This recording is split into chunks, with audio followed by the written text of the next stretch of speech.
Wake up! We need you right now, a voice shouted, cutting through the dense fog of my sleep.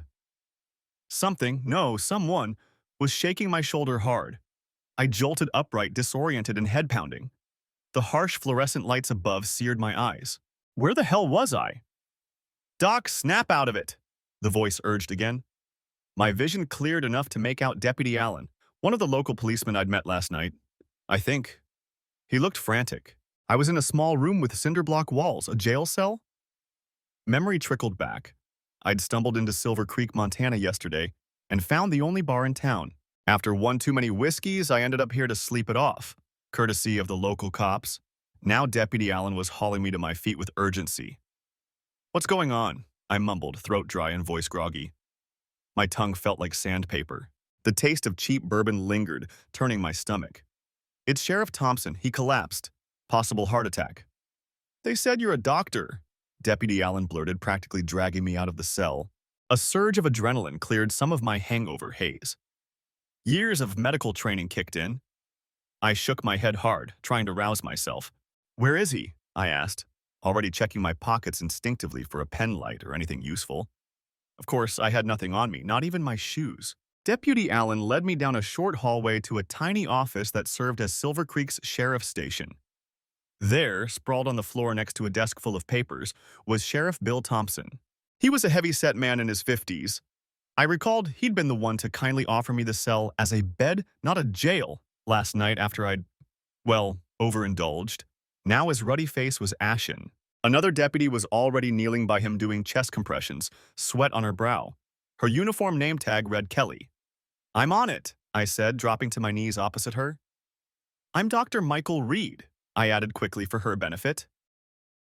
Deputy Kelly looked relieved that the supposed doctor was now awake and alert. I placed 2 fingers against the sheriff's neck. No carotid pulse. His chest wasn't rising. He wasn't breathing. Ventricular fibrillation or cardiac arrest was my first thought. Either way, we had to act fast. Do you have a defibrillator? An AED? I asked sharply. In a small town station like this, I hoped they had one on hand. Yes, in the hall closet, Deputy Kelly exclaimed, leaping up. She sprinted out and returned seconds later with a bright orange automated external defibrillator case. I ripped open the sheriff's uniform shirt, buttons popping off and skittering across the floor. My hands were trembling slightly from the remnants of alcohol or adrenaline, I wasn't sure, but I forced them steady. Focus, Mike. I pressed 2 fingers to the side of his neck again. Still no pulse. Deputy Kelly knelt and powered on the AED.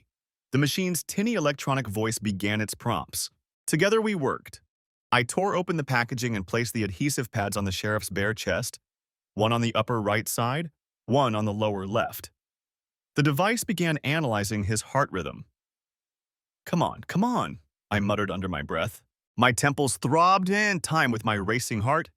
I tried to ignore the hammering in my skull. The sheriff's life was literally in our hands right now, hangover be damned. Shock advised. Charging, the AED's voice announced. I sat back, lifting my hands off the sheriff. Clear, Deputy Kelly warned, moving her own hands away from him. A split second later, the machine delivered a jolt of electricity. The sheriff's large body jerked violently. We both watched his chest for movement. Nothing.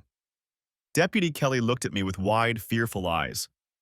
My mind flashed back to countless hospital codes and one unforgettable night during residency.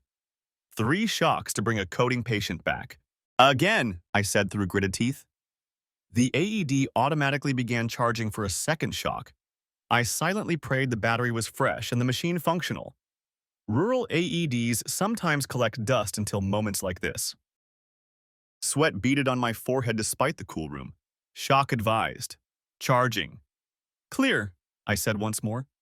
The sheriff's body jumped with the second shock. I leaned in, fingers on his neck. Still nothing. He lay limp, skin graying. Damn it. Deputy Kelly's voice trembled. It's not working. I immediately started compressions, interlocking my hands over the sheriff's sternum and pressing down hard and fast. Come on, Bill, I growled under my breath, pushing in a steady rhythm. I wasn't about to lose this, man. Not today. After 30 compressions, I paused and tilted his head back to give 2 rescue breaths. I could taste bile rising from my own roiling stomach. nearly gagging on the sour mix of whiskey and stomach acid, but forced it down and breathed for him. His chest rose and fell with each breath I delivered. Deputy Kelly hovered anxiously. "It's charged again," she cried out. The AED had been reanalyzing while I did CPR. I glanced at the device. "Shock advised." Thank God, still shockable. Third time's the charm, right? "Clear," I barked. She leaned back. I lifted my hands as the third shock zapped through the sheriff. Thump, thump, thump, thump. Under my fingers, I suddenly felt a faint pulsation. Could it be? I pressed my fingertips firmly to his neck artery. A weak but undeniable pulse fluttered against my touch. "He's got a heartbeat," I gasped, almost laughing in relief. Deputy Kelly let out a whoop of joy. Sheriff Thompson drew in a rattling, shallow breath. His eyes remained closed, but color was slowly returning to his face. "We've got him back," I said, sitting back on my heels. My head spun from the sudden movement and the sheer rush of it all. I had to steady myself with a hand on the floor. Deputy Kelly clutched the sheriff's hand, leaning over him. "Sheriff? Sheriff, can you hear me?" He gave a weak groan. I exhaled a long breath I hadn't realized I was holding. Holy hell. My heart was still thundering as if I'd run a marathon. And in a sense, I had. A race to snatch a life from death's clutches.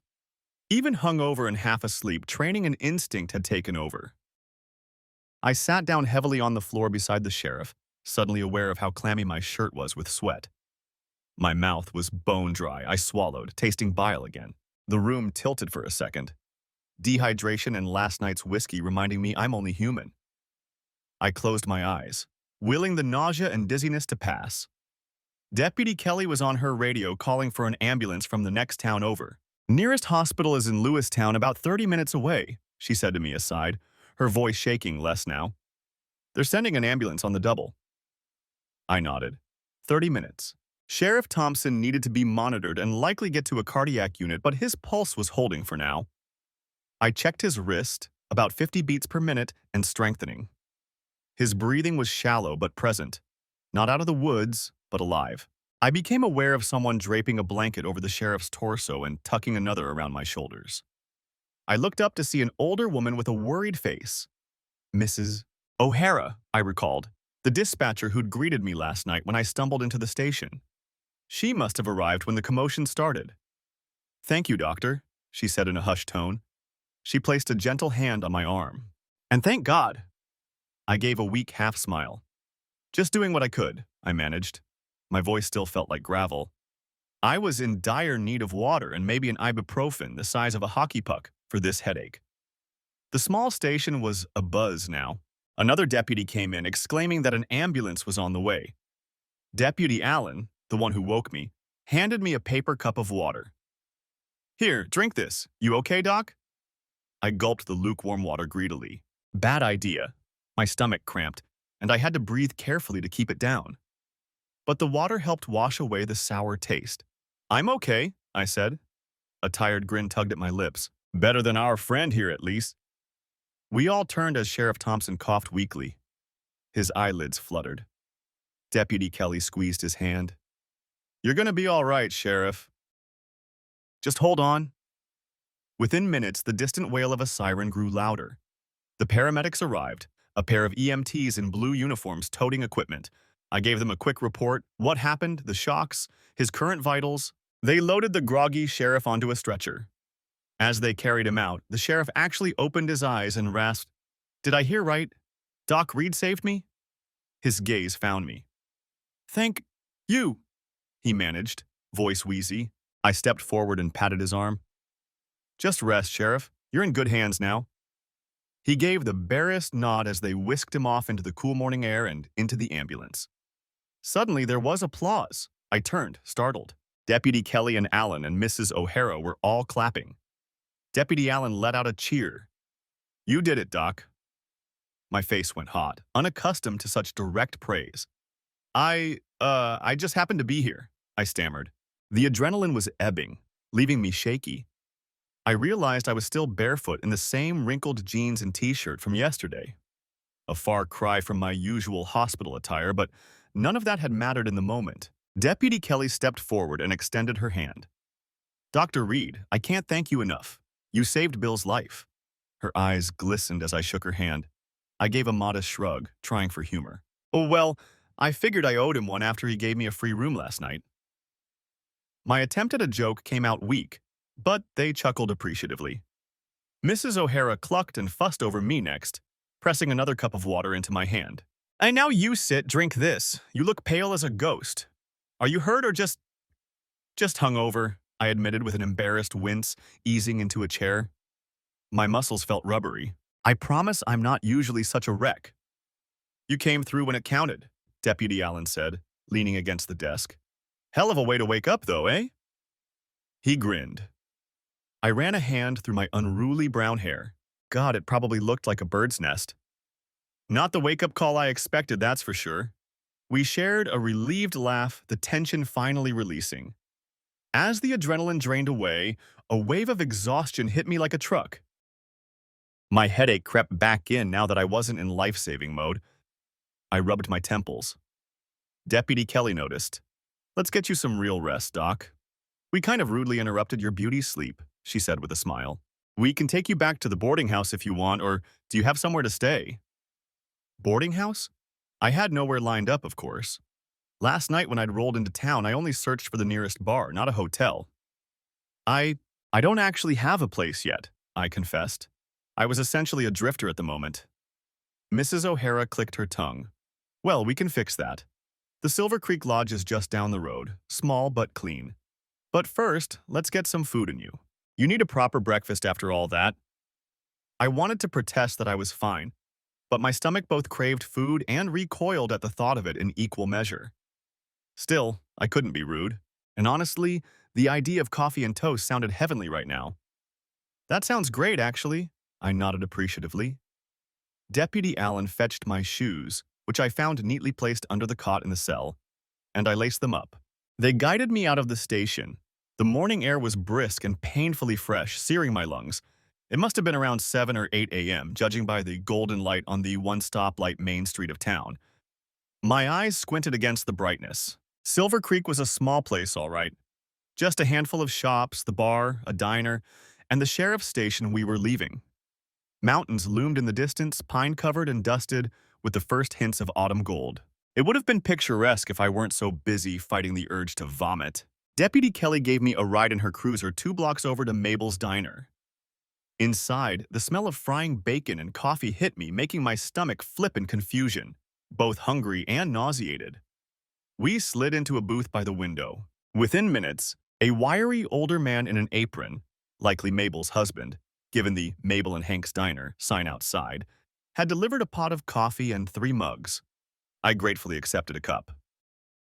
The first sip of black coffee was sulphurous on my sour tongue, but I knew it would work magic soon enough. Deputy Kelly and Allen peppered me with questions between sips. Was I just passing through? Did I really come from New York? Apparently, I'd babbled something to that effect last night. I cleared my throat, not really wanting to lay my life story out, but I owed them some explanation. Yeah, I'm from New York originally. I was driving west. No set destination. Ended up here by chance. Well, we're sure lucky you did, Deputy Kelly said, wrapping her hands around her mug. Sheriff Thompson wouldn't have made it if you weren't here. Closest doctor is half an hour away. I felt an unexpected warmth in my chest at her words. These people barely knew me, yet treated me like some hero. If only they knew the full story of why I was wandering. My face darkened a bit at that thought, and I hid it behind another sip of coffee. A steaming plate of scrambled eggs and toast appeared, courtesy of Hank. On the house, he said with a kindly smile. Heard what you did this morning, Doc. Mighty fine work. I murmured thanks, suddenly aware that word travels fast in a small town. The hungover stranger rolled in and saved the sheriff's life. That kind of news is bound to spread. Eat up, Deputy Kelly urged. You'll feel better. I realized I was ravenous now. The nausea had receded enough. I dug into the eggs. Warm, salty, delicious. I couldn't remember the last time food had tasted so good. Possibly because I hadn't eaten since yesterday afternoon before the whiskey binge. The deputies watched me with a kind of amused fondness, like I was a wayward kid they'd taken under wing. It was oddly touching. As I cleaned my plate, I could feel life seeping back into me. The headache began to ebb to a dull throb instead of a full drumbeat. I stretched my legs under the table and let out a long breath. "Thank you. I really needed that," I said to them. Deputy Allen waved a hand. "Our pleasure. Least we can do." Deputy Kelly's phone buzzed on the table. She glanced at it, then gave me a nod. "Sheriff Stable, on his way to the hospital in Lewistown. They say early defibrillation saved him, thanks to you."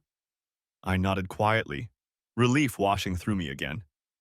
Despite everything that had gone wrong in my life recently, at least one thing had gone right today. One life saved. "Guess I repaid my debt to the sheriff," I quipped lightly. "Now we're even for that hangover suite." They laughed. "Anytime you need a place to sleep one off, Dr. Reed, you know where to find us," joked Alan. I chuckled and raised my coffee cup in a mock toast. "I'll try not to make a habit of it." As we finished up, Deputy Kelly cleared her throat, looking thoughtful. "So, Michael," she began, using my first name now, "not to pry, but are you planning on sticking around Silver Creek for a bit, or moving on today?" I looked out the diner window at the quiet street. My beat-up Subaru was parked outside the bar where I'd left it last night, right next to a big wooden moose statue that served as the tavern's landmark. I had no plan, truly. Yesterday, moving on was all I wanted. Drive until the pain in my heart was far behind me, but now, this morning, things felt different. I don't know, I admitted, meeting her eyes. I hadn't planned on it, but I don't exactly have anywhere to be.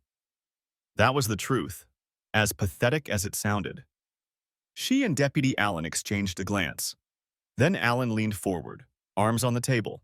"If you're not in a rush, this town could use someone like you, at least for a little while." I raised an eyebrow. "Someone like me?" "A doctor," Kelly clarified, smiling. "As I said, our nearest full-time physician is miles away.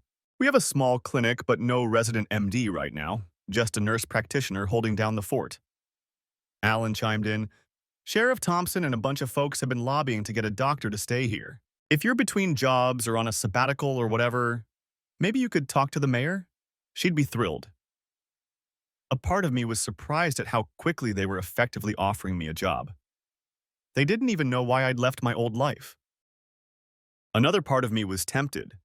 I was a doctor with nowhere to go, and here was a town that actually needed one badly. I could do some good here, and maybe, just maybe, hide from the wreckage I'd left behind, at least for a few months. I leaned back in the booth, considering. It's possible? I mean, I'd have to check licensing. I trailed off, thinking aloud. My medical license was for New York. Different state, different license needed.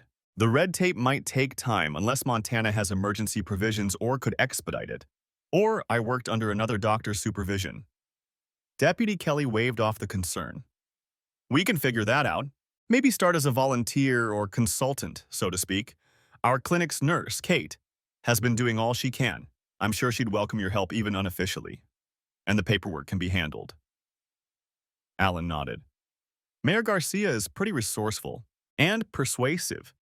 She convinced one retired doc to stick around a year past his retirement. She'll move mountains to get a physician here." I found myself smiling for what felt like the first time in ages. A genuine smile, not forced. It felt odd on my face. "All right," I said. "I'm open to meeting the mayor and your nurse practitioner. Worst case, I stick around a few days until the sheriff's back and then I'll decide." Inside, a tiny spark of purpose kindled. After weeks of feeling adrift and broken, the idea of being needed again, of practicing medicine and helping people, was immensely appealing. And it would keep me busy, keep my mind off things I didn't want to think about. Deputy Kelly beamed. "Fantastic. I'll call Mayor Garcia and let her know we've got a potential doctor in town. Not to mention a hero," Deputy Allen added with a grin. I flushed. "Let's not go overboard. Right place, right time." He winked. "Humility, too. You'll fit in here just fine, Doc." My smile lingered as I sipped the last of my coffee. For the first time since my world had imploded, I felt a hint of something like optimism? Or maybe just relief at a distraction. Either way, I silently thanked whatever twist of fate had guided my car into this tiny Montana town. I was about to find out just how much Silver Creek would change the course of my life, for the better, and in ways I could never have imagined. Chapter 2, 1 month earlier. 1 month earlier, I was living an entirely different life on the opposite side of the country. Back then, I was Dr. Michael Reed, MD, orthopedic surgeon at Albany General Hospital in New York, husband of Rachel Reed, and expectant father, at least I believed I was about to become a father. I can pinpoint the exact moment that life ended. 2:13 p.m. on August 17th, in the birthing suite at Albany General. The moment I first laid eyes on the baby girl my wife Rachel had just delivered, and realized in one soul-crushing instant that the child could not possibly be mine. The hours leading up to that moment were among the happiest of my life. It's almost painful now to recall how joyful and full of hope I was. Rachel went into labor a week past her due date. I remember nervously timing her contractions at home that morning, helping her to the car, and driving us to the hospital while holding her hand across the console. We were both excited and scared, giddy with anticipation. 4 years of marriage, and we were finally starting a family. Our family, or so I thought. We hadn't wanted to know the baby's sex ahead of time. Rachel insisted on being surprised, and I was fine with that. Boy or girl, it didn't matter to me. I was already head over heels in love with our child from the moment we found out she was pregnant. I had thrown myself into preparing for fatherhood. In the months prior, between long hospital shifts, I'd helped paint the nursery a soft yellow. I built the crib from a kit, nearly losing a finger in the process. Handyman I am not. I even went out and bought a little baseball glove for the future little slugger, joking that regardless of whether we had a son or daughter, I'd teach them how to throw a mean curveball. That glove still sits in what was supposed to be the baby's room, gathering dust now, I imagine. In the delivery room, I stood by Rachel's side, my heart hammering with excitement and nerves. She squeezed my hand until my fingers went numb with each contraction, but I welcomed the pain. It meant I was there for her, sharing in a fraction of what she felt. "You're doing great, honey," I whispered, brushing damp auburn hair from her brow. Rachel panted and grimaced but nodded, eyes full of determination and trust. She trusted me. I was her supportive husband, eagerly waiting to meet our baby. God, I was so blind. The obstetrician, Dr. Lee, announced it was time to push. Rachel groaned and bore down.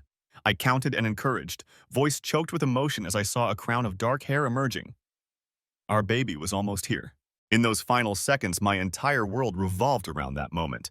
Seeing my child born, comforting my wife through the last of her ordeal. I was so focused, so present, until the moment the baby slipped out and the doctor gently lifted the tiny new life up for us to see. "It's a girl," Dr. Lee declared. "A girl." I remember laughing out loud in pure joy and relief. Rachel collapsed back against the pillows, sobbing with happiness and exhaustion. Through tear-blurred eyes, I saw our daughter wriggling and crying robustly. What a strong set of lungs. She was beautiful, perfect. A nurse quickly clamped and cut the umbilical cord as I'd suddenly frozen, forgetting I'd wanted to do it myself. But that detail was lost to me because, as they brought the baby under the warmer for suctioning and cleaning, I got my first clear look at her. Tufts of curly black hair, warm olive-toned skin. I blinked, confused. Newborns can be a bit blue or reddish, but her complexion, it was unmistakably a light brown, and her features, something in the shape of her little nose and lips. I tore my eyes from her and looked at Rachel. She was half sitting up, arms outstretched eagerly to hold our baby, face flushed and eyes shining with tears. She hadn't seemed to notice anything amiss. Dr. Lee and the nurses, however, had gone strangely quiet. As the nurse placed the now swaddled infant into Rachel's arms, I caught Dr. Lee glancing at me with a flash of uncertainty, her smile faltering. She knew. They all knew. My mind was scrambling for any reasonable explanation, even as a cold dread bloomed in my gut. Could there have been a mix-up? No, I was right here the whole time. Maybe the baby just looks darker now and will lighten later. Wishful, ridiculous thinking. I'm a doctor. I know better. Rachel and I are both white, with not a hint of African or Asian ancestry that we know of.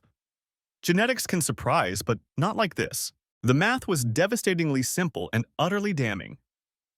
If two Caucasian parents produce a child who clearly appears biracial, one of those parents is not the biological contributor. And I knew damn well I hadn't changed race or fathered a biracial child with my own genes.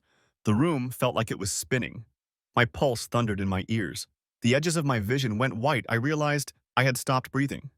Mike, honey? Rachel's voice cut through my daze. I looked at her as if from underwater. She was holding the baby, her baby, close to her chest, tears of joy on her cheeks. When our eyes met, her smile wavered. She must have seen something on my face, shock, confusion, horror, I don't know. In a trembling voice, she said, Michael, come meet your daughter. Your daughter. The words made me flinch as if she'd struck me. My daughter. Except she wasn't. She couldn't be. My stomach lurched. I stepped closer on autopilot, peering down at the bundle in Rachel's arms. The baby was gorgeous, innocent, tiny fists waving as she squirmed in the swaddle. She blinked open her eyes for a second, deep blue. All newborns have bluish eyes at first, and then closed them again, nestling against Rachel. I felt absolutely detached from reality, like this was a nightmare. I kept expecting to wake up back in my bed, perhaps roused by Rachel telling me her water broke. But this was no nightmare. It was happening. My mouth opened, but at first no sound came. I finally croaked out, Rachel! I couldn't even form the question. My throat closed up. Her face crumpled, fresh tears spilling. But something in her expression had changed. The pure bliss was gone, replaced by dawning fear. She knew what I was realizing. She had to know.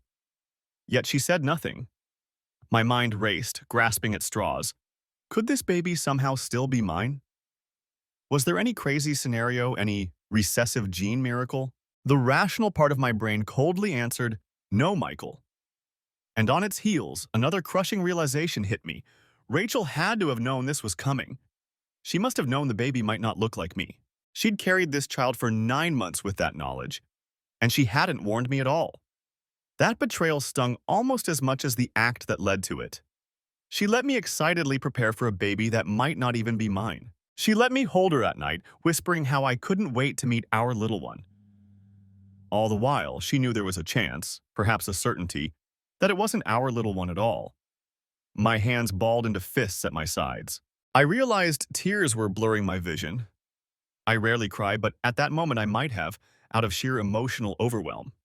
But anger, white-hot and surging, blazed through me, evaporating any tears. I looked at the doctor and nurses. They were politely averting their eyes, busying themselves with post-birth tasks around the room. They sensed this domestic catastrophe unfolding and wisely stayed out of it. Rachel weakly said my name again. Michael. She reached one hand toward me, the other cradling the baby. I took a step back, out of her reach. I was afraid that if she touched me, I might recoil or explode. And I didn't want to make a scene in front of hospital staff, not here, not now. I also didn't trust myself to speak. I had nothing but curses and hurt and why, circling in my head like a tornado. The silence between us stretched, heavy and agonizing. The only sound was the soft coo and whimper of the baby in Rachel's arms.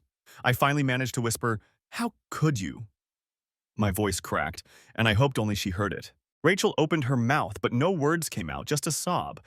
She clutched the baby tighter, as if that infant could shield her from my wrath. But she didn't utter a single denial or explanation. Not even an, "I'm sorry." Perhaps there was nothing she could say. I nodded to myself, a weird calm settling over me like the eye of a hurricane. In that calm, I made a decision. There would be no screaming, no dramatic confrontation in front of strangers. Hell, I couldn't even think of what to ask first. Who? How long? All those painful questions could wait or possibly never be asked at all. Because one thing was crystal clear. My marriage was over. It had effectively ended 9 months ago. I just hadn't known until this moment. Without another word, I turned and walked out of the delivery room. Behind me, I heard Rachel cry out, "Michael, wait!" In desperation, the baby began to wail from the sudden distress in her mother's voice. I did not turn back. I walked faster, nearly ripping off the gown and gloves they'd made me wear for the delivery and tossing them aside as I barreled through the door. I vaguely recall a nurse calling after me, asking if I was okay, if I needed anything. I ignored her. Somehow, I navigated through the maternity ward and found the elevator. I punched the button for the ground floor repeatedly, as if that would make it come faster. I felt like I was going to explode, and I needed to get out. Out of the hospital, out of that situation, out of the life that had been blown to smithereens. The elevator doors opened and a cheerful couple stepped out holding, "It's a boy," balloons. They nearly collided with me, and the look on my face must have been terrifying because they froze, and the woman's smile vanished. I must have looked like I'd seen a ghost or become one. I stumbled into the empty elevator, jabbed the closed door button, and sagged against the wall as it descended. My heart was pounding so hard it hurt. A cold sweat drenched me. By the time I reached the hospital lobby, I had regained enough composure to realize I needed to handle some critical things. I couldn't just vanish. There were formalities to address even in my exit. Despite my whirlwind of rage and heartbreak, the rational doctor in me ticked off a mental checklist. First, the birth certificate. If I did nothing, I'd be listed as the father by default since we were married. I was not about to be on record as the father of another man's child, nor assume any legal responsibility for that child. I detoured to the admissions desk. In a voice that somehow remained steady, I informed the clerk that I'd like to insure the birth certificate for baby girl. Read listed father, unknown. My tone was icy and brooked no argument. The clerk, taken aback, stammered that I'd need to sign an acknowledgement of non-paternity form or something to that effect. There was some paperwork. I filled it out right there on the counter with a pen that barely worked, scratching my name and declining to claim paternity. My hand shook as I signed, a mixture of fury and profound sadness washing over me. I felt like I was signing away not just a baby that was never mine, but an entire future I'd dreamed of. Form done, I slid it back to the clerk. "Make sure it's filed," I said tersely. She nodded silently, eyes wide. Next, I realized I should inform Rachel's family, my in-laws, that the baby arrived. They were likely waiting on news. Selfishly, I didn't want to speak to them at all, but I knew they'd keep calling until someone answered. And I damn well wasn't going back up to that room to let Rachel use my phone. I stepped outside the hospital entrance to make the call. It was a bright, beautiful summer afternoon. The world was still turning, oblivious to the cataclysm that had just struck my life. I dialed my mother-in-law, Susan. She answered on the first ring, voice anxious. "Mike, is everything okay? Did she have the baby? We've been so worried." "She had a girl," I said flatly. Hearing my own voice sound so cold was surreal. I, who had been ecstatic to share this news under different circumstances, now delivered it like an automaton. "Baby and Rachel are healthy. Physically anyway." Susan let out a joyous cry and started bombarding me with questions. Weight, name, can they come see them tonight, etc. I cut her off, unable to handle the normalcy of her excitement. "I won't be coming home," I said, my voice low. There was a pause. "What do you mean, dear? Why not? Are you working late?" I closed my eyes and steadied myself. "No, I'm leaving, Susan. Leaving Rachel. The baby is not mine." My blunt words hung in the air, and even though I wasn't face to face, I could practically see the color draining from her cheeks. What? "Michael, that's not funny," she said sharply, the joy in her tone flipping to admonishment. "I'm not joking." God, I wished it was a joke. I wished I could laugh and say, "Just kidding." But I continued, voice shaking now with barely restrained emotion. "Rachel had an affair. That baby isn't mine. She cheated on me." On the other end, stunned silence, then a choked, disbelieving, "There must be some mistake." I cut her off again. "There's no mistake. Believe me, it's obvious." I swallowed hard, my throat raw with each word. "I just thought you should know. I'm leaving now, and I won't be back." Susan tried to respond, but I hung up. I couldn't deal with her denial or shock or whatever she was about to express. I immediately powered off my phone as it started vibrating with an incoming call, likely her or my father-in-law calling back. I stood there outside the hospital, breathing hard like I'd run miles. A few people coming in and out glanced at me curiously. A tall man in wrinkled scrubs. I still wore the scrub pants and t-shirt I'd changed into for the delivery, looking haunted. I realized my face was wet. I brushed at it angrily. Tears or sweat didn't matter. I forced myself to take a deep breath. "Focus on immediate actions, Mike. The rest you can process later or never." There wasn't much more to do. I had no interest in seeing or speaking to Rachel again, not then. Perhaps not ever. I turned on my phone just briefly to send a single text to my colleague and best friend, Dr. Sanjay Patel, saying, "Emergency. Need to take leave immediately. We'll explain later." I knew he'd cover my shifts or inform my department head. I couldn't even begin to explain to him right then. but I trusted him to have my back in my sudden absence. Then I got into my car, a trusty older Subaru Outback, and drove home. The drive was a blur. I probably ran a red light or two without noticing. Fortunately, I didn't cause any accidents. At home, the quiet orderliness felt alien. This was the charming two-story house in the suburbs that Rachel and I had bought together. The one with the nursery upstairs, filled with baby decorations we'd lovingly picked out together. The one with our wedding photos on the walls, all smiles and promise. I couldn't stand to be there long. I grabbed a duffel bag and started throwing clothes and essentials into it haphazardly. The framed wedding photo on the dresser caught my eye. Rachel in her white gown beaming at me in a sharp tux gazing back at her with adoration. I snatched it up and hurled it into the wastebasket. The glass cracked, splitting our smiling faces. Next, I went to the nursery. That yellow paint I had painstakingly applied. The crib I built. Each item was a dagger to my heart now. Stuffed animals lined the shelves, awaiting a child who would never live here.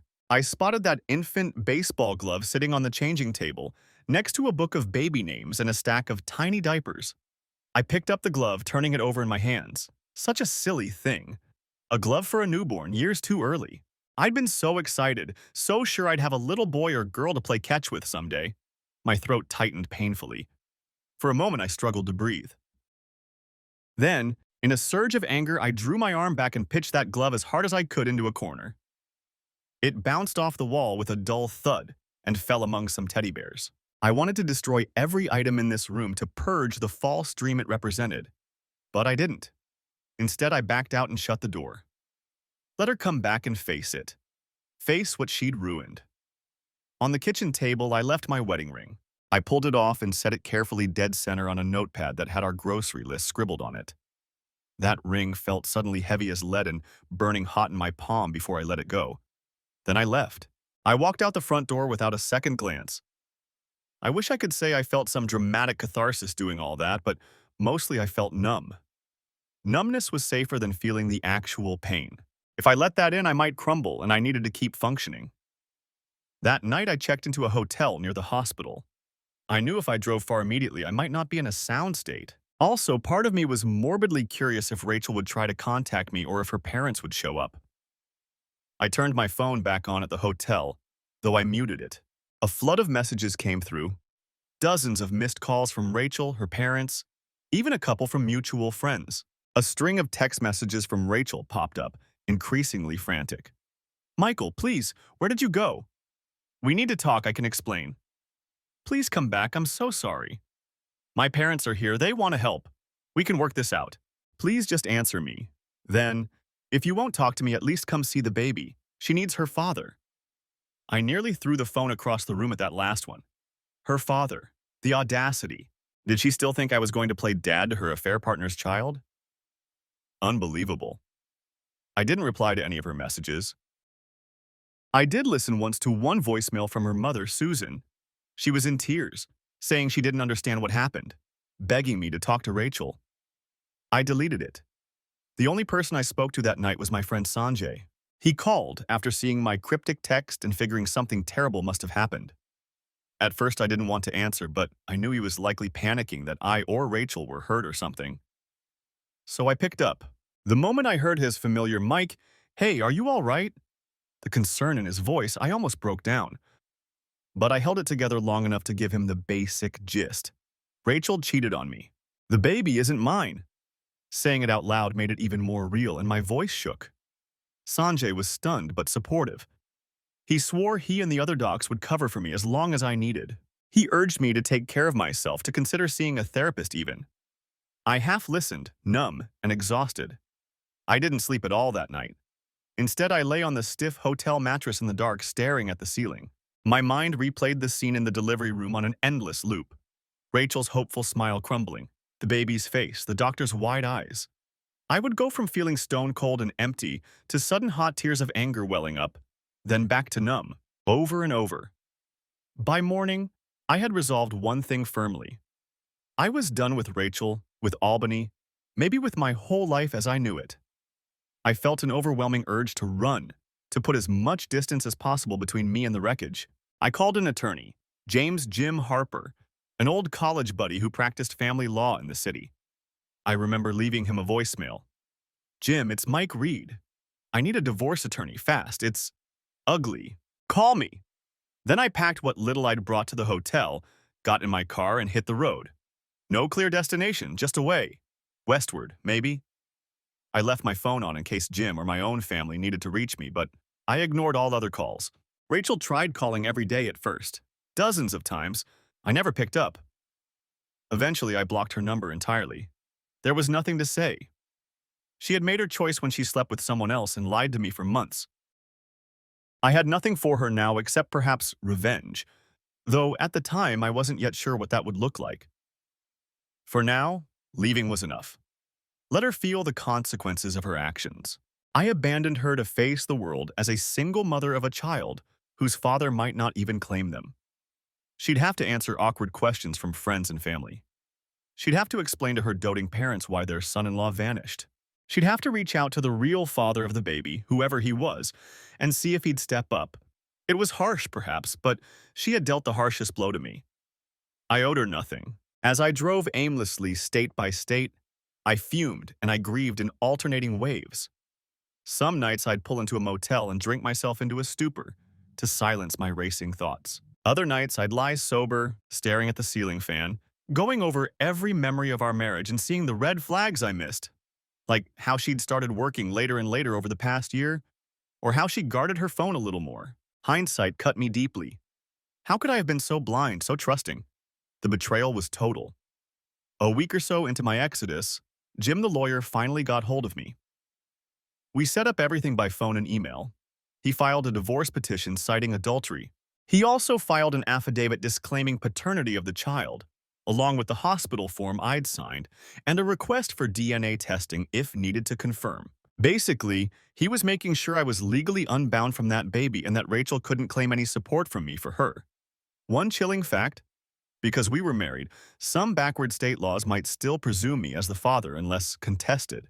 Thank God I'd moved quickly to contest it. Jim assured me no court would pin a baby on a man proven not the father, especially with adultery on record. Rachel was served the divorce papers within 2 weeks of the birth. I knew because Jim forwarded me a furious email from her attorney filled with various grievances. Apparently, Rachel had been very unhappy to get those documents. According to Jim, she refused to sign and wanted to talk to me, to attend counseling and all that. She was in denial that I wouldn't just get over it after a while. Her attorney hinted that she thought once I calmed down and even met the baby, I'd soften and maybe raise the child with her regardless of paternity. What kind of fantasy was she living in? Did she think I was that forgiving or that desperate to keep our life intact? Yes, I'd wanted a family, but not like that. Never like that. I instructed Jim to proceed with the divorce unilaterally. I wanted nothing from her except to be free. The only joint asset we had was the house and a savings account. I told him she could keep the house.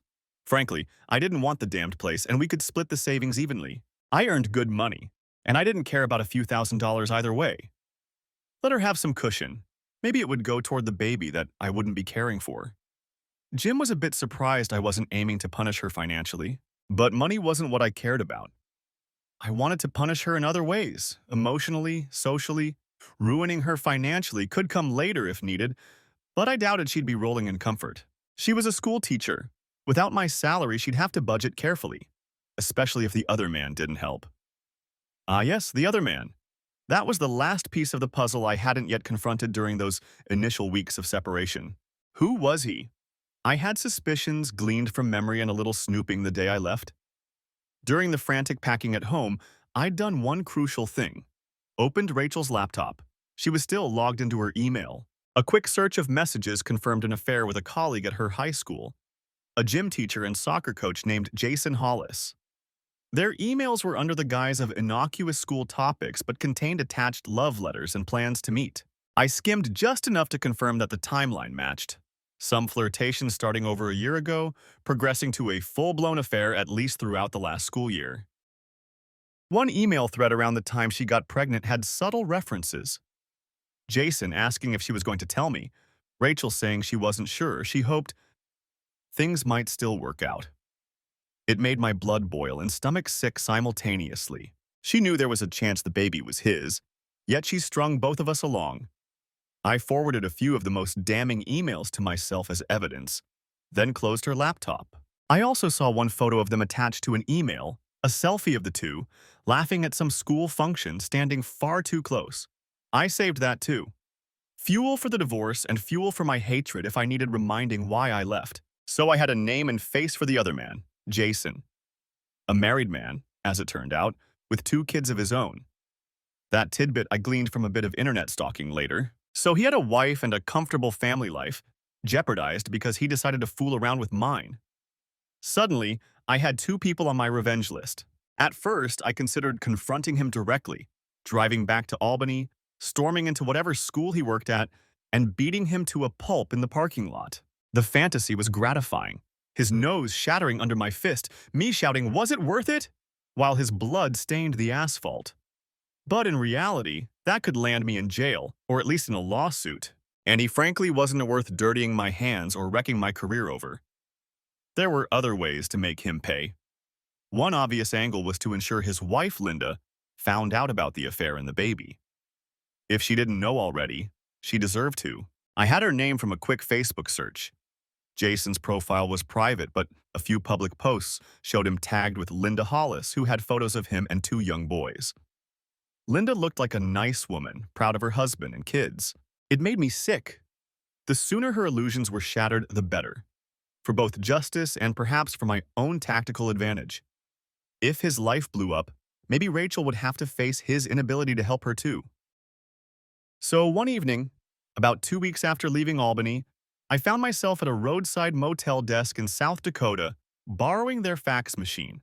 I wanted to remain somewhat anonymous. I faxed copies of a few choice emails and the selfie photo to the high school administration anonymously and to the Hollis home number. Old phone records showed he still had a fax, probably the wife's number. Along with it, a simple typed note. Your employee Jason Hollis had an affair with a married woman resulting in a child. Thought you should know the kind of man representing your school. Perhaps it was petty, but I took dark satisfaction imagining the fallout. Whispers in the break room, a furious wife confronting him at home. At minimum, it would light a fire under his life. Maybe Linda would kick him out, take him to the cleaners in a divorce. Maybe the school would reprimand or quietly push him to resign. Affairs aren't illegal. But small towns and school boards can frown on that behavior, especially if it causes scandal. This was one non-legal means of hitting back that I didn't mind initiating personally. No one but him and her would know I did it, and even if they suspected, I was out of reach. Let them deal with their own implosion. All the while, Jim kept me updated on the official proceedings. Rachel had lawyered up and was dragging her feet, insisting I return to talk, refusing to agree to the divorce terms.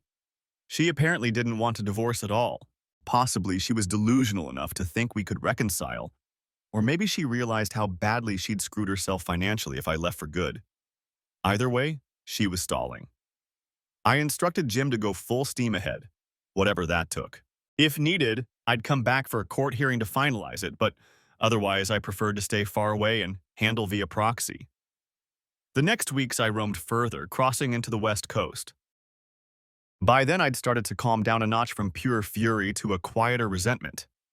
The initial shock had worn off and settled into a permanent scar. I thought I'd maybe cry or break down at some point, but I never truly did in a messy way. Perhaps my anger kept the sorrow at bay, or maybe I was empty. However, one evening, about 3 weeks after leaving, I found myself parked overlooking a scenic valley in Idaho. The sunset was spectacular, igniting the sky in hues of orange and pink, and I was just alone. I had nowhere I needed to be, no one waiting for me. The life I'd built in Albany, a life I truly cherished, was gone. And for what? Because the woman I loved couldn't stay faithful.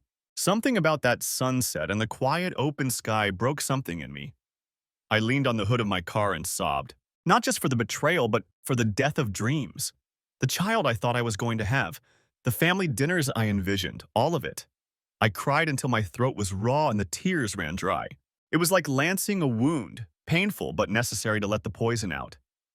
After that, I felt a renewed sense of purpose rise.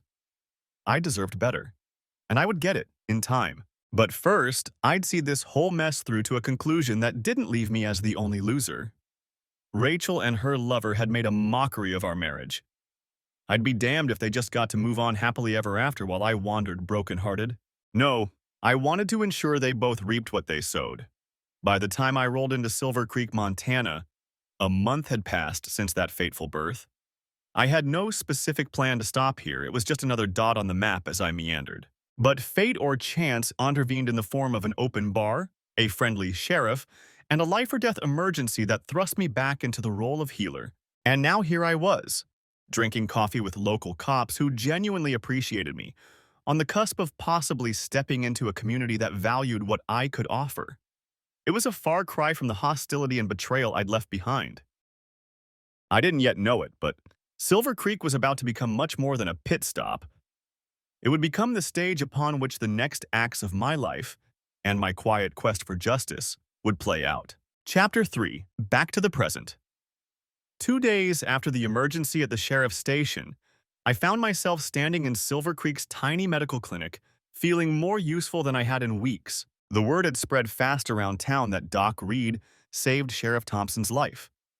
The mayor, Angela Garcia, hunted me down the very next day at the lodge where I was staying.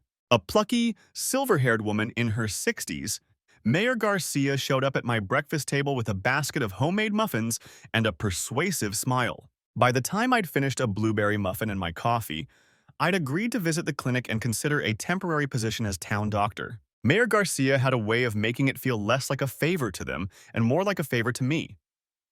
"We'd be so honored to have your expertise, Dr. Reed. And I suspect a slower pace here might be just what you need right now." She didn't pry into my personal life beyond what the deputies told her, that I was between engagements.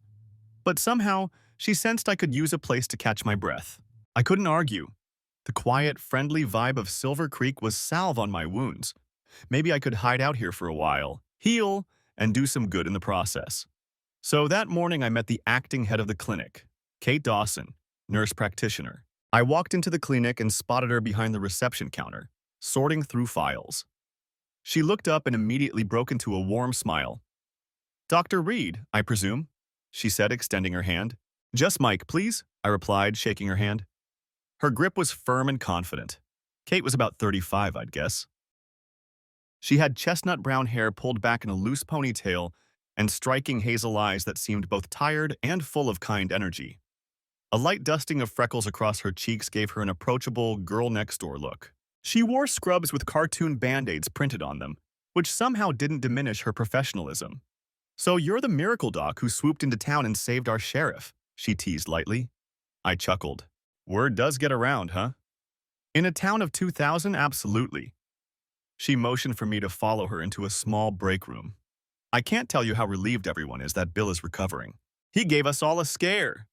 "How's he doing now?" I asked. I'd signed a release for the Lewistown Hospital to update me, but hadn't heard yet. "Stable. They put in a stent. He's already joking that next time he wants a ride in a helicopter instead of an ambulance," Kate said with a grin. "He'll likely be off duty for a couple months, though." I nodded. "Good to hear he's okay. And I meant what I told him. He owes me a drink when he's back on his feet." Kate laughed. "I suspect the whole town will line up to buy you a drink, Mike. You became a local hero overnight." I felt my face warm at that. "Just right place, right time." She gave me a shrewd look. "And right skills. Don't be too humble. We haven't had a resident doctor here in almost 2 years. The nearest hospital is a drive, and we've lost a few folks in emergencies because of that gap. What you did, it means a lot." There was earnest gratitude in her eyes. I realized then that Kate probably carried the weight of being the sole healthcare provider in this area and felt those losses personally. No wonder she was so welcoming of a doctor's help. "Well, I'm glad I could be of service," I said softly. And I meant it. For the first time in a while, I'd felt a sense of pride in my work again. We sat and chatted about the clinic's needs. It was a modest 2-room facility with basic equipment.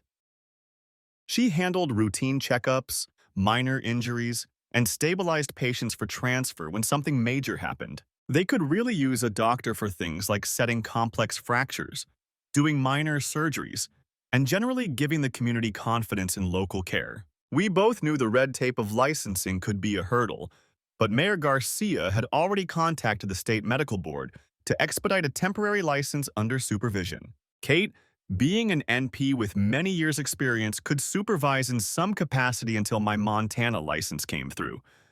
It was a bit of a gray area legally, but rural towns often got creative to fill gaps. Over the course of the morning, I met the rest of the clinic staff, two nurses and a receptionist.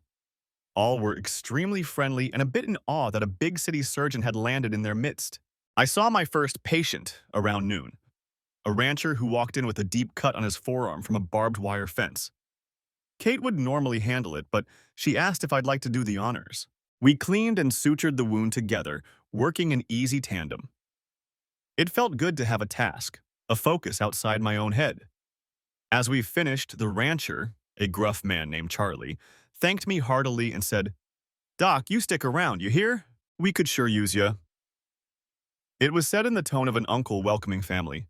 I found myself smiling more than I had in a month. By late afternoon, I'd settled in. Mayor Garcia swung by with paperwork for me to sign and practically danced when I told her yes. I'd stay on for at least a couple of months, possibly more if it worked out. She immediately insisted on hosting a welcome dinner for me with the town council that weekend. I tried to protest that I didn't need any fuss, but there was no stopping Angela Garcia once her mind was set. Nonsense. We finally caught ourselves a doctor. We're going to celebrate it. That evening, after the clinic closed, Kate invited me over to her house for dinner. As a more personal welcome, she said. Plus, I usually cook too much for just me and my son. It'd be nice to have adult conversation at the table for a change. I hesitated a moment. Truthfully, I'd avoided social invitations for weeks, preferring anonymity. But Kate was easy to talk to, and the prospect of a home-cooked meal was enticing after so many roadside diners and drive-through burgers. I'd love to, if you're sure it's not an imposition, I agreed. Not at all. Ben, my boy, will be excited. We don't have guests often. We decided I'd follow her car to her place around 6:30. In the interim, I went back to the lodge to shower off the day's clinic smell and change clothes. I realized with mild amusement that I was paying more attention to my appearance than I had in a while. I opted for casual jeans and a button-down shirt. Montana evenings could get cool, so I grabbed a jacket too. Kate lived only a few blocks from the clinic, in a cozy bungalow on a quiet street. I parked out front under a giant oak tree and headed up the walkway. Strings of wind chimes tinkled softly on her porch. Before I reached the door, it swung open and a small boy barreled out. "Mom, is he here?" the kid shouted, then skidded to a halt when he saw me.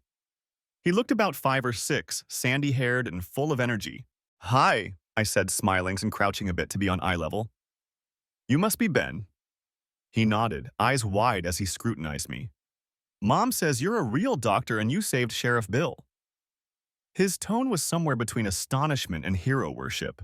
"I suppose that's true," I replied playfully, "but I had help from others." "Wow," he breathed, clearly still impressed. "Do you get to drive an ambulance or fly a helicopter?" I chuckled. "No, I leave that to the pilots. I ride in regular cars like everyone else." Ben seemed slightly disappointed at that, but then he smiled. He had a missing front tooth, which made the grin even more endearing. "Come inside. Mom made stew and cookies." He grabbed my hand without hesitation and pulled me toward the door. My heart gave a strange tug. Something about that little hand in mine felt both comforting and bittersweet. I pushed aside the pang. I would not think about the baby. That wasn't tonight. Inside, the house was warm and inviting. It smelled of spices, baking bread, and the unmistakable aroma of beef stew simmering. My stomach growled appreciatively. Kate appeared, wiping her hands on a dish towel. "I see you've met my enthusiastic greeter," she laughed. "He's a great doorman," I said, giving Ben a wink.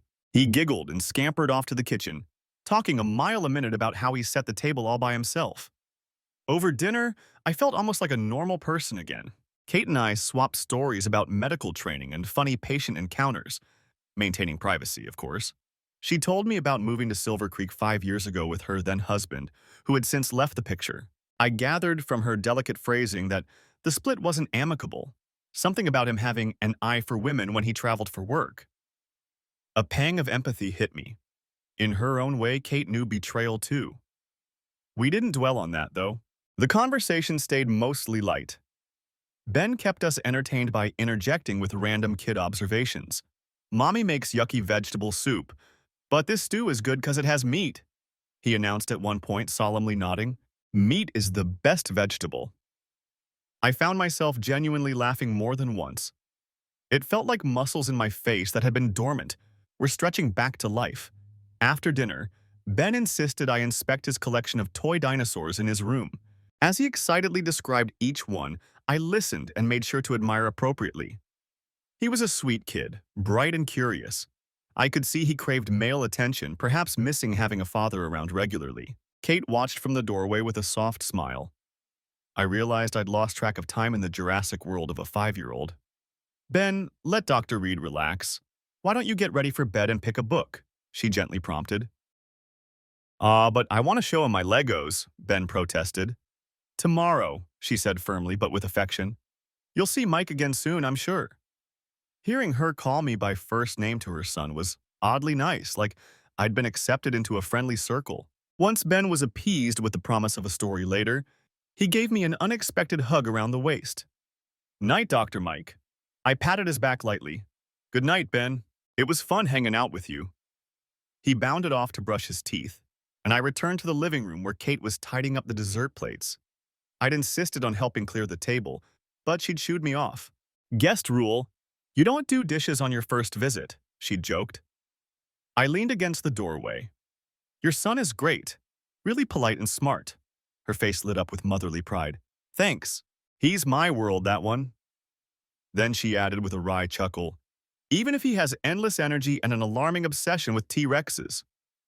I stuffed my hands in my pockets, feeling a contentment that had been foreign to me for a long time. I appreciate the meal and the company, Kate. I really needed something like this. She paused, drying a plate, and met my eyes. I'm glad you came. I had a hunch you might need a friend or two in these parts. Her gaze was kind, inviting trust. I almost wanted to open up to her right then. Tell her the truth of why I was so rootless, why I'd shown up here out of the blue. Perhaps it was the comfortable domestic scene or the empathy I sensed from her. But I felt the urge to confide. Still, a part of me held back. I wasn't ready to unravel all that tonight. Instead, I simply said, it's been a rough time for me. I'm grateful how kind everyone here has been. Makes being away from home easier. Kate considered me for a moment as if weighing something in her mind. Then she spoke, choosing her words carefully. Folks around here like to say Silver Creek is the kind of place where you can either find yourself or hide yourself. Sometimes both. Whichever you're looking for, it's okay. A small knot I hadn't realized I'd been carrying in my chest loosened. That's a very understanding philosophy, she smiled. I figure you'll share what you want to share when you're ready. I'm not one to pry. Just know that if you ever do want to talk or vent, I'm a pretty good listener. Touched by her perceptiveness, I nodded. Thanks, Kate. I appreciate that. We left it at that. Shortly after, I excused myself so she could get Ben to bed. She packed me some leftover cookies, oatmeal chocolate chip, deliciously soft, which I didn't refuse. Walking back to my car under the starry night sky, I felt something akin to peace. The Montana air was crisp and scented with pine. Crickets chirped softly. For the first time in a month, the turmoil inside me was quiet. In the span of a few days, Silver Creek had given me reasons to smile and a tentative sense of belonging. It was a respite I desperately needed. But life, as I well knew, rarely stays in peaceful balance for long. Even as I climbed into bed at the lodge that night, my belly full and my heart lighter, events were already in motion elsewhere. Events that would soon disrupt my newfound calm. I had nearly forgotten in those gentle moments with Kate and Ben that I was a man with unfinished business. My past wasn't done with me yet, and the storm of my old life was on the horizon, preparing to clash with this new sanctuary I'd found. When that storm arrived, I would have to face the very source of my pain and decide just how far I was willing to go to exact justice on those who wronged me. Chapter 4. Unwanted Reunion. The first sign of trouble arrived in the form of a phone call from my attorney, Jim, about 3 weeks into my stay in Silver Creek. It was a lazy afternoon. I'd just finished seeing a couple of patients at the clinic, the usual small-town fare, a sinus infection, and a sprained wrist. I was jotting down some notes when my cell buzzed. Jim rarely called unless something was up, so I stepped outside onto the clinic's porch to take it. Mike, he said without preamble, We've got a court date. She's contesting the divorce. I felt a muscle in my jaw tick. On what grounds? He sighed. Not contesting that it should happen, more like dragging it out. Her lawyer filed some motions demanding you appear for a deposition and pushing for mandatory mediation or counseling before dissolution, citing some old state law that allows a judge to order a cooling-off period. It's a stalling tactic. I rubbed my temples. It figured Rachel was clinging to some hope or just being vindictive by prolonging this. Do I need to come back to New York? Possibly for the hearing next month if the judge insists. I'm trying to quash it, given the adultery is clear and you two have been separated physically for weeks now. But her side is playing hardball about procedure. Also, he paused. She apparently still wants reconciliation. She told her lawyer she wants a meeting with you. I nearly laughed at the absurdity. That's not happening, I said coldly.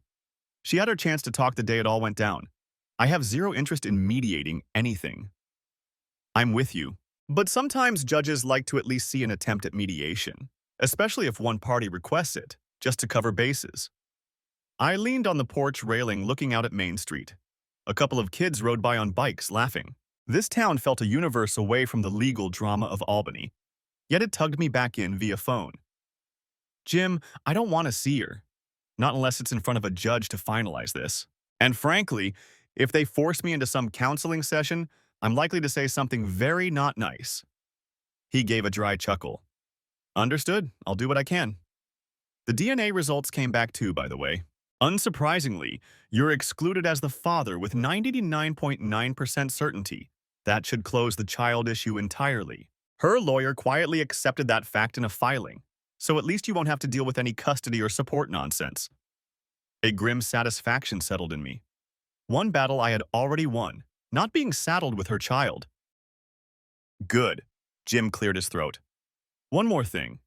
We still haven't gotten confirmation of the real father because she isn't naming him officially. I suspect she's protecting him, possibly because he's married and she doesn't want to cause him trouble, or maybe she thinks he might still come around. I gritted my teeth. It's Jason Hollis. You can put that name in the paperwork if needed. Jim was silent a moment. So you found out? I did. I decided not to mention my extracurricular faxing activities. He's got a family. I'm sure he wants this quiet. Well, it's quiet so far, but if a judge asks directly, she might have to say. Anyway, main thing is the divorce is slowly moving. I'll keep you posted on whether you need to appear for anything. He then changed tone, trying to be casual. How are you holding up, by the way? Where are you now? I realized I hadn't given him or any friends details of my whereabouts. I'd gone mostly radio silent except for these legal updates. I'm okay, Jim. Taking some time off work, out west. Actually working a bit in a small town clinic for now, believe it or not. He sounded surprised but pleased. No kidding. That's probably good for you. Well, stay in touch. And think about what I said before. If you need to talk to someone, professionally, it's not a bad idea. He meant a therapist. He was worried I'd go off rails. Understandable, but I felt like I was doing all right, especially lately. I had purpose again. I appreciate it. I'm all right. Thanks, Jim. After hanging up, I lingered on the porch. A few cars trundled down Main Street, nothing urgent or hectic. I took a deep breath of mountain air. Could I really have to go back and sit in a room with Rachel for mediation? The thought curdled my stomach. I told myself if it came to that, I'd remain civil but firm. There was no way in hell I was backing down. Not after everything. The following week, I tried to put the upcoming legal confrontation out of mind. I immersed myself in the rhythms of Silver Creek. Work at the clinic was rewarding. People grew more comfortable with me, and more walk-ins showed up as a word spread that the new doc was kind and competent. Kate and I fell into a comfortable partnership. Together, we handled everything from kids' school physicals to a minor outbreak of seasonal flu. We even drove out to a remote ranch one afternoon to tend to an elderly farmer who was too frail to come to town. House call medicine, something I'd never done back in the city. The gratitude we received made the long, bumpy drive worthwhile. Outside of work, I spent a few evenings at the local tavern with Deputy Allen and some of the volunteer firefighters, getting to know the town's folksy humor and history. They treated me like one of their own already. And unsurprisingly, I spent more time with Kate and Ben. It was hard not to. Kate often invited me to join them for dinner or weekend outings like a picnic by the river. At first, I was cautious, worried maybe I'd be overstepping or giving the wrong idea. But it became clear these invites came from a place of genuine friendship and perhaps mutual need for adult companionship. Yes, I found myself looking forward to those moments. There was an ease to being around them. With Ben, I could laugh and be silly, something I'd forgotten how to do. With Kate, I could talk about medicine, life, even touch lightly on topics like heartbreak without detailing mine or hers. We just understood certain pains implicitly. It remained unspoken that both of us carried wounds from unfaithful spouses, but small acknowledgments slipped in.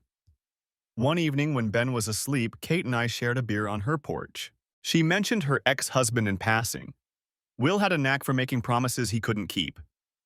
I had simply replied, "Sounds familiar," and she gave me a knowing look, leaving it there. It was enough. Amid this tranquil routine, I almost forgot to keep my guard up for any incoming storms. But one crisp Friday morning, I got blindsided. I arrived at the clinic to find Kate frowning at her phone. "Everything all right?" I asked, hanging my jacket. She looked up, puzzled. "I just got a text from Mayor Garcia. She said an unexpected visitor came by looking for you early this morning, Mike." My stomach dipped. "Visitor? For me?" "Apparently someone from out of town. The mayor wanted to give you a heads up." She handed me her phone so I could read the message. The text from Mayor Garcia read, "Kate, a woman came by the town hall at 7 a.m. asking if we have a Dr. Michael Reed here. She says she's his wife. I didn't give out info, told her I'd pass a message.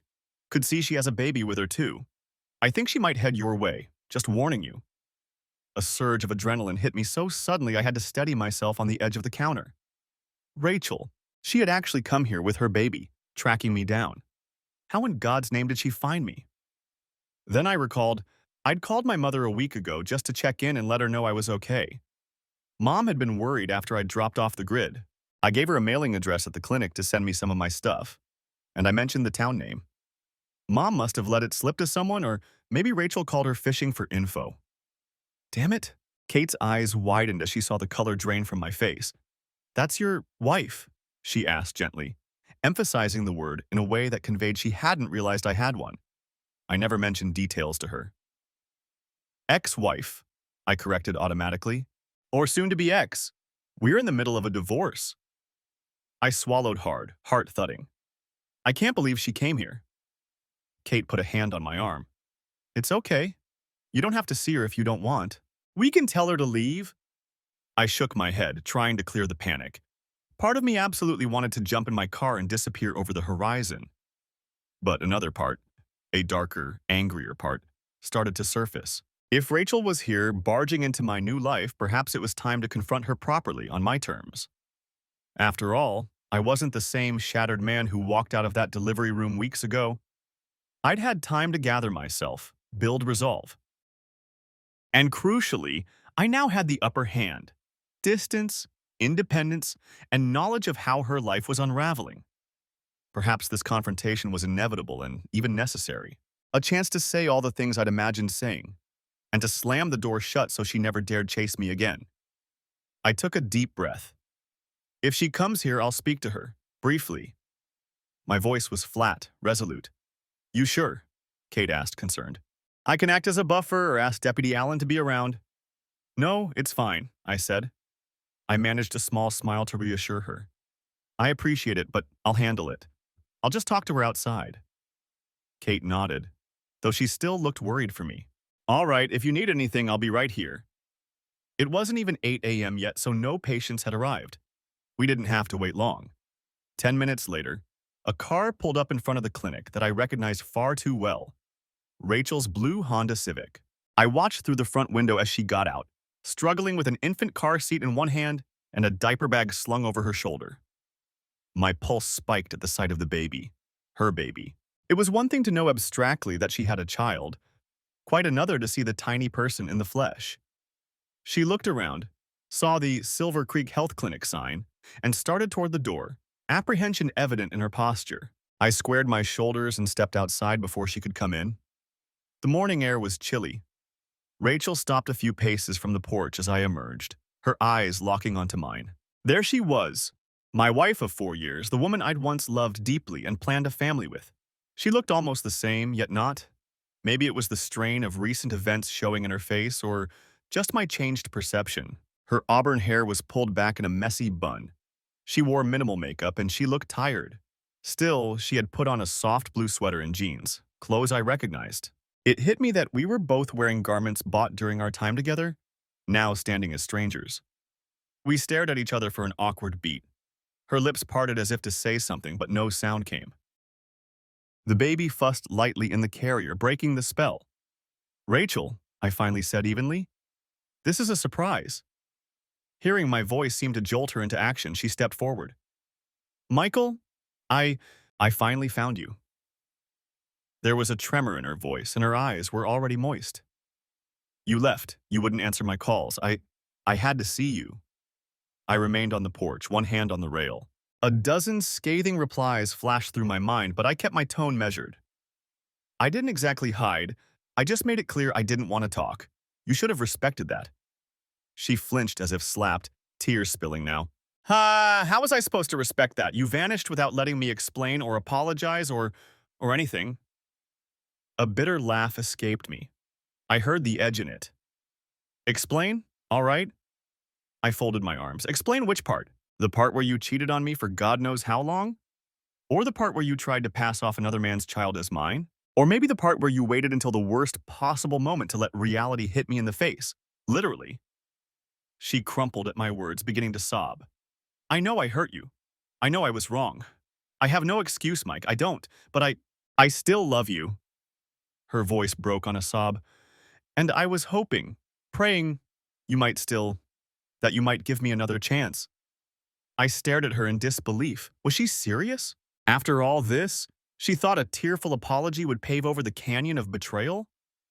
I realized then that she truly did not grasp the finality of what she had done. In her mind, perhaps influenced by her parents or sheer denial, she thought this marriage could be salvaged with some emotional appeals. I felt an almost frightening calm descend on me. This was it. The moment I could firmly shut the door and watch her face as it slammed. And damn if I didn't want to see it. "Another chance," I repeated quietly. "You want me to come back and raise that child with you, is that it?" I nodded toward the baby carrier. She hiccuped through her tears, looking down at her daughter, who was awake now, dark eyes observing the scene curiously. "Shh. She needs a father. And you loved her before you knew. We could be a family, Mike, even if she's not yours biologically. People do that. Adopt, raise kids. It doesn't matter whose blood she has, it matters who loves her." Anger, hot and sour, churned in my gut. Not matter whose blood? Rachel, do you even hear yourself? I stepped down off the porch, needing to move. To not be towering above like an authority, but face to face. You didn't just cheat. You conceived a child with someone else and said nothing. Did you ever plan to tell me the truth? Or were you just going to hope maybe she'd look enough like you that I wouldn't suspect? She shook her head frantically. "I don't know. I was scared. She shifted the car seat to her other hand as the baby started fussing more from all the agitation in the air. "At first I thought maybe she was yours. There was a chance, remember? You and I still—" Her voice trailed, cheeks flushed. "But when I realized I was terrified to lose you, so I lied by omission. I see now how awful that was, but at the time—" She looked at me pleadingly. "Mike, I was weak and stupid. I regret it more than anything in my life." I let her speak without interrupting, arms still crossed tightly as if holding myself back. When she stopped, I inhaled slowly. Regret, right. My eyes drifted to the baby, who had begun to whine. The baby had caramel brown skin, a tuft of dark curly hair, and frankly was adorable in that plump infant way. Looking at this child, I felt no malice. She was an innocent caught in this mess. But she was also a living symbol of Rachel's betrayal, which made my heart twist in a confusing way. Rachel noticed my gaze. Misinterpreting it perhaps as softness, she seized the moment. She set the car seat down on the ground gently and unbuckled the baby. Lifting her out, she stepped closer. "Her name is Olivia," she said softly. "She's 6 weeks old now. Would you like to hold her?" I took a step back as if she were offering me a viper. My voice came out low and dangerous. Don't? Rachel's face crumbled further. Just for a minute. I know you might feel differently if… Don't you dare! I cut her off, each word clipped. Don't you dare try to use that child to manipulate me. She looked stunned, bouncing Olivia gently as the baby started to squall at the tension. I'm not manipulating, I swear. I remember how excited you were for her before everything. I thought if you held her, maybe… I closed my eyes for a moment, trying to master the rage. When I opened them, I spoke with icy clarity, each syllable sharp as broken glass. That excitement is dead, Rachel. It died the minute I saw that she wasn't mine. You killed it. A wail from Olivia punctuated my words. Rachel tried to soothe her, tears flowing freely down her own cheeks. Please, Michael, please, she begged, rocking the baby. I can't do this alone. Roger, she faltered, saying his name, probably the first time she admitted to me who it was. Roger won't take responsibility. His wife found out. He's barely speaking to me. I'm so sorry. I made a huge mistake, but you and we had 4 good years. Doesn't that count for something? Can't we fix this somehow? So there it was. Her lover had abandoned her, his own marriage probably in tatters, and she was left stranded. And here she was, appealing to the history between us. Does 4 good years count for something? The question echoed in my mind. Yes, it counted for a painful lesson and a heap of resentment. I spoke quietly, dangerously calm. It counts as 4 years of my life wasted on someone who didn't truly value me. 4 years that ended in the most profound betrayal imaginable. That's what it counts for. She shook her head, crying, It wasn't all a lie. I loved you. I never meant to fall into that affair. I held up a hand. Stop. I don't need to hear how it just happened. You think I haven't gone over and over it in my mind, trying to figure out how and why? Let me tell you I have. And every scenario ends with one simple truth. You are not the woman I thought you were. That hit her. She looked as though I'd slapped her. A fresh sob tore from her. You're right, she choked. I wasn't that woman then. But I can be again, I can… No, I snapped. You can't. Because even if you could, I will never be the man who trusts you again.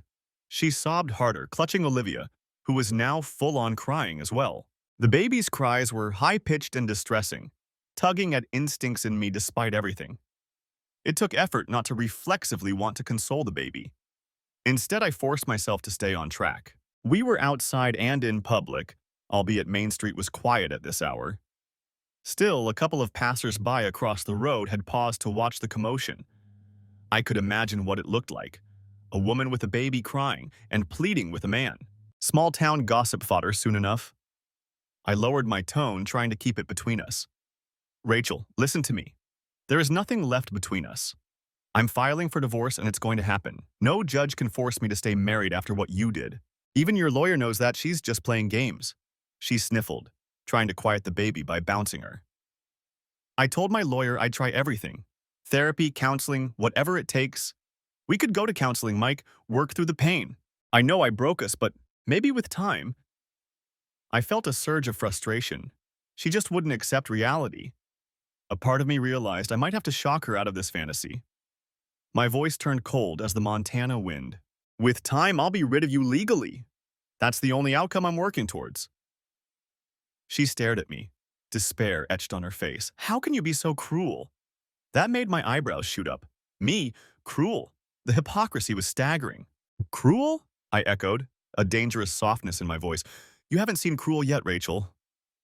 Her tear-streaked face showed a flash of fear or uncertainty. I stepped close, lowering my face nearer hers, and spoke so only she could hear. You see this life I've made here? I'm happy here. People respect me. They don't know a damned thing about you or how you made a fool of me. If you try to stick around and ruin that, I will make you regret it. You and Loverboy. She blinked, confused and alarmed. What do you mean? What did you do? I allowed a thin, humorless smile. Remember that perfect little family Roger had? His doting wife and kids? If you notice, he's avoiding you because he's desperately trying not to lose them. I made sure they found out about your affair. Her eyes widened, realization hitting. You told his wife? I sent evidence to a few key places, I said with a casual shrug.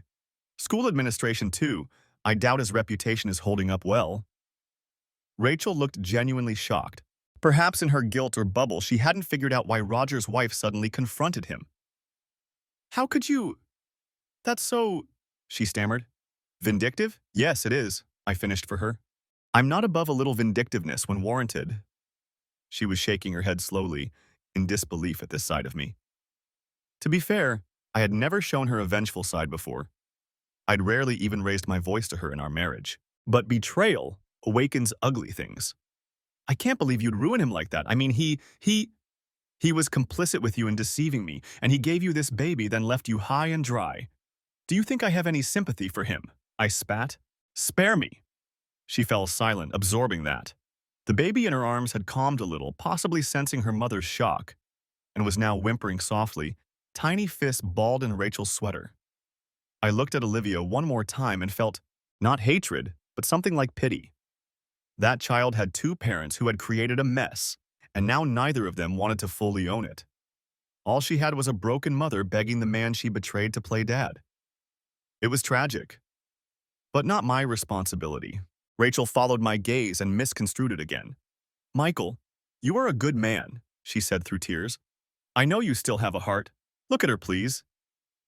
She didn't ask for any of this. She just needs love. We both do. My patience was at the very end of its frayed rope. I straightened up, putting distance between us. Enough! I've looked, I've listened. The answer is no. No, I will not come home. No, I will not be her father. No, I will not give you another chance. Her face crumpled anew at the finality in my tone. I went on, You're going to accept the divorce, Rachel. If you don't cooperate, you're only draining money on lawyers and prolonging the inevitable. You are going to go back to Albany, or wherever you choose, and raise your daughter without me. You might try hitting up Roger for child support while you're at it. He won't respond to me, she said bitterly. He's a coward. I shrugged. Then go file a case, establish paternity legally. The court will make him pay, whether his wife likes it or not. Rachel let out a shuddering sigh, looking utterly defeated. You make it sound so easy, it's all such a mess. I thought if I could just talk to you and maybe I could fix at least one thing. I looked at the woman I once adored and felt surprisingly little now beyond anger and a tinge of sadness. Not sadness at losing her, but sadness at how badly she had destroyed her life and that innocent child's future by her choices. But that was her burden, not mine. I'm not something for you to fix, not anymore, I replied. She wiped her cheek with the back of her hand. So that's it then. 4 years and just done. I exhaled. We both know why it's done. Actions have consequences. These are yours. She bit her lip hard, then nodded slowly. I suppose I deserved everything you said. And what you did with Roger. She looked down at Olivia, gently caressing the baby's head. I didn't deserve her, though. She is the only good thing that came out of all this. I had no reply to that. Perhaps she was right. Maybe the baby would be the making of her, force her to grow up and be better. For the baby's sake, I almost hoped so. Rachel drew a shaky breath. I won't come bother you again, I promise. I needed to see you, even if it ended like this. I gave a curt nod. If you truly mean that, then I wish you well with your child. I hope you take good care of her. It was as close to a kind statement as I could muster, and I meant it, because Olivia deserved at least that much. Rachel managed a weak, heartbroken smile. She's beautiful, isn't she? She kissed Olivia's forehead softly. I sometimes pretend her eyes are yours. They were blue when she was born, like yours, but they've turned brown. I had nothing to say, and the comment unsettled me. It was like she was living in some fantasy where part of me was in that baby. This was verging on unhealthy delusion, and I felt more certain than ever I needed a clean break. I'll let Jim know to expect cooperation from your side going forward, I said, all business now. She nodded again, seeming very small and tired. You'll have the papers signed. There was a heavy pause. We had reached the end of the line. Rachel looked like she wanted to say something else, but instead she simply whispered, Goodbye, Michael. For a brief moment, I saw the wife I once knew in her eyes. The woman I'd cuddled on lazy Sundays, the one who cheered my successes and comforted me in failures. That ghost flickered there and was gone. Goodbye, Rachel, I replied, my voice firm. She carefully placed Olivia back into the car seat and buckled her. The baby had calmed, sucking on a pacifier now, unaware of the drama around her. Rachel picked up the carrier, straightened her back, and began to walk toward her car. She stopped halfway and looked back over her shoulder at me. "I'm so sorry," she cried softly, one last time. I just watched her. She finally continued to her car. I stood rooted in place on the clinic walkway as she secured the baby, got in, and after a few minutes started the engine. The blue Honda drove off slowly down Main Street until it turned the corner by the diner and disappeared. My chest felt tight, but not in the way I expected. Instead of anguish or longing, I felt relief. Immense relief that this confrontation was over, that I'd firmly shut the door as needed. And with her departure, it was like exhaling a breath I'd held for too long. "Mike?" came Kate's gentle voice from behind me. I turned to see her standing at the clinic door, concern etched on her face. She must have witnessed at least bits and pieces. Without a word, I walked up to the porch. To my surprise, my legs felt a bit rubbery. The adrenaline crash, no doubt. Kate opened her arms uncertainly and I stepped into the offer, letting her envelop me in a comforting hug.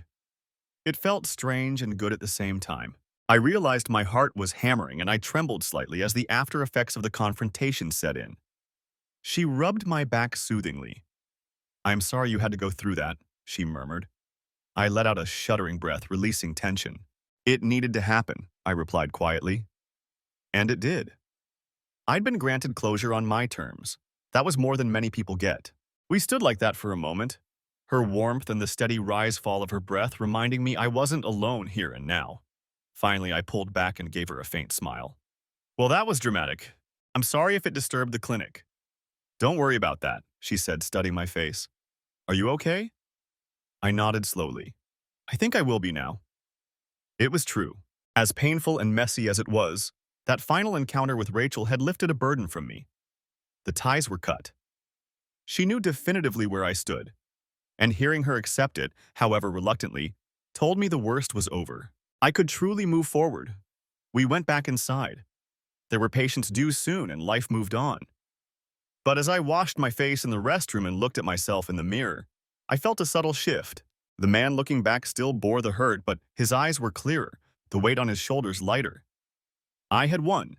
It didn't feel like a triumphant, joyful victory, more like surviving a war and seeing the sunlight of peace creeping back in. Nonetheless, it was the victory.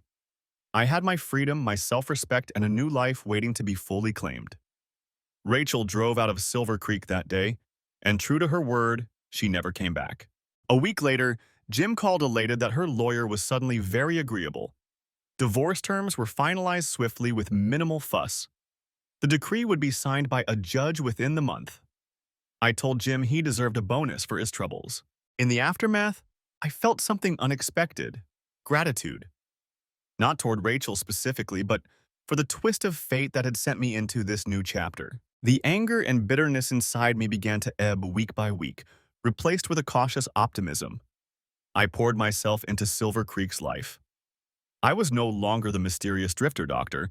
I became a community staple. After the town council dinner, where I had to suffer numerous toasts as the new local hero, I found myself roped into all manner of small-town social events. Barbecues, a charity softball game. They insisted I play, citing my height as an advantage. I was rubbish, but it was fun. Even attending church one Sunday upon Mrs. O'Hara's insistence, the same dispatcher from the sheriff's station, who was determined to fatten me up with her cooking whenever possible. And then there was my time with Kate and Ben. That naturally grew more frequent. What started as friendly dinners turned into movie nights, then weekend hikes together with Ben riding on my shoulders when he got tired. The kid loved that vantage point. We never formally addressed if it was dating, but somewhere along the line it quietly shifted beyond pure friendship. One evening about a month after Rachel's visit, I kissed Kate on that familiar porch after taking her and Ben out for ice cream. It just felt right, and she kissed back with a softness and understanding that warmed me inside.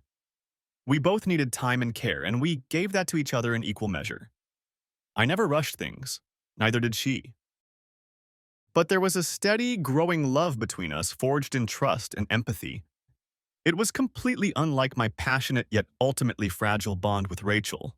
With Kate, it was as if we both had learned exactly what we valued and wouldn't compromise on, and we built something solid on that foundation. Autumn came, painting the Montana landscape in fiery hues, and with it came final confirmation that my divorce was done and dusted. A simple envelope with a decree. And just like that, I was legally single once more, unburdened. I remember showing the paper to Kate that day. She gave me a long hug and simply said, "Congratulations on your new life." New life indeed. Michael Reed 2.0 perhaps, older and a bit wiser. I did wonder occasionally how Rachel and Olivia were faring. I'd like to think she stepped up as a mother and that Olivia is healthy and happy, but I deliberately kept that door closed. For everyone's good. If she needed something purely legal or financial, she knew how to reach me through lawyers. She never did. As for Roger, well, rumor via an old colleague said he quietly resigned from the school. Last I heard, he moved to another state, attempting to reconcile with his wife. I doubt that marriage survived, but it's not my concern. He got his share of consequences.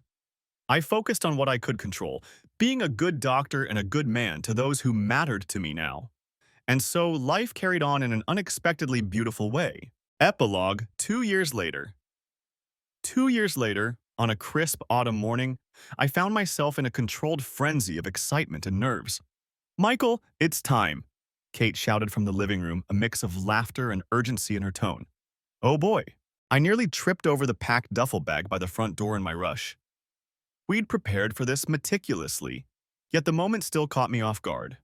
Our baby was coming. Kate was in labor, right on schedule. I grabbed the bag and helped Kate out to the car. My mother and father were already outside, fussing as they helped her into the back seat. They had flown in from New York a week ago to be here for the big day, and to spoil their honorary grandson Ben in the meantime. Ben stood on the porch, bouncing on his toes with excitement. As I got into the driver's seat, he ran over to hug Kate's neck through the open car window. "Bring me home a baby brother, okay?" he implored earnestly. Kate, even in the throes of a contraction, managed a breathless laugh and cupped his cheek. "We'll see what we can do, champ." My father gently pulled Ben back. "All right, big guy, let them get to the hospital. You and I will be along soon." I took one last look to ensure everyone was set. Kate in the back breathing steadily. She insisted she didn't need me babying her through contractions just yet. My mom in the passenger seat ready to assist, Dad and Ben, waving behind us. As I started the engine, a familiar sound arose, police sirens. For a split second, my heart lurched. What now? Then I realized it was the promised escort. Sure enough, 2 Silver Creek Sheriff's cruisers idled at the end of our drive, lights flashing but sirens mercifully off now. Deputy Amelia Kelly stepped out and gave a playful salute. The same red-haired constable who once sped me to an emergency surgery had gladly volunteered for this duty when she heard we were expecting. We pulled out, flanked by our escorts, and headed toward the hospital in Lewistown, about 30 minutes away. The sight must have been amusing for onlookers. A small motorcade delivering not a VIP, but a very pregnant nurse who was something of a beloved figure in town, and her anxious husband. Kate squeezed my shoulder from the back. "We're really doing this," she whispered between contractions that she breathed through like a pro. I reached back to squeeze her hand. My own nerves were on overdrive, but in a thrilling way. "You ready, Mama?" I teased gently. She smiled through a grimace. "Ready as I'll ever be." 9 hours later, our daughter entered the world with a hearty cry. The delivery went smoothly, though Kate might dispute the term smooth, when recounting my bone-crushing handholds during each push. I was right there with her, marveling as our baby emerged, and the doctor announced, "It's a girl." A girl. I was a dad, officially, truly, this time. They placed the tiny wailing bundle on Kate's chest. We both laughed and cried, exhausted and exhilarated. Our daughter was perfect, pink and screaming, and absolutely perfect. We named her Annabelle Marie Reed, a name we'd picked out months ago. Annabelle ignored her excited grandparents and curious older brother gathered around. She was content to grip my finger in her minuscule fist as I held her for the first time. That feeling, I don't think I'd ever felt joy so pure. My parents beamed with pride, first grandchild by blood, though they'd long since considered Ben their grandkid too. Ben was simply in awe. "She's so small," he kept saying, gently poking her blanketed foot. I'm gonna teach her all my dinosaur names when she's bigger. Life had truly come full circle in the best way. 2 years ago, I thought fatherhood had been stolen from me, that I'd lost the chance to have a family the way I envisioned. It turns out, I just needed to find the right partner and the right path. Later that night, after everyone left and it was just the three of us, me, Kate, and baby Annabelle resting in her bassinet, I found myself standing by the window of the hospital room, watching the stars blink over the quiet town. Kate was dozing, utterly spent, but a serene smile graced her face even in sleep. I walked over and brushed a strand of hair from her forehead, my heart overflowing with gratitude. She woke lightly, eyes meeting mine. "Hey, Papa," she whispered, teasing. "Hey, Mama," I whispered back, leaning down to kiss her. We stayed like that, quietly soaking in the magnitude of the day. I looked at Annabelle, already dozing peacefully with a full belly and swaddled tight, and felt an overwhelming protectiveness and love. This was my family.